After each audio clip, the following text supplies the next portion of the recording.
अस्सलामुअलैकुम, मैं हूं वाजिद खान और आपकी खिदमत में हाजिर मैं। देखते हो सुनने वालों को मेरा सलाम।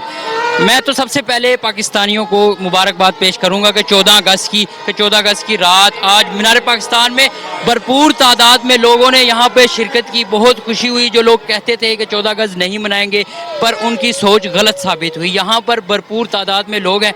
हम लोगों से जानते हैं कितना जोशो शोर से वो लोग यहाँ पर आए। अस्सलाम वालेकुम सर।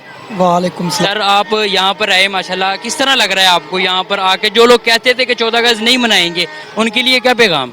वो फिर इंडिया चले जाएं जब वो 14 अगस्त नहीं बनाना चाहते। हम अल्लाह का शुक्र है पाकिस्तानी हैं, आज़ाद हैं तो इधर आज़ादी देखो कैसे माहौल है। आज़ाद है तो इसलिए इधर ऐसे है ना। आज़ादी ना होती वो तो जाहिल लोग हैं जो कहते हैं हमें आज़ादी चाहिए। उनसे बंदे ने ये पूछना चाहिए उन्हें आज़ादी चाहिए किस चीज़ की है, वो आज़ादी लेना किस चीज़ की चाहते हैं। वो सबसे बड़ी बात तो ये है ना, पूछे बंदा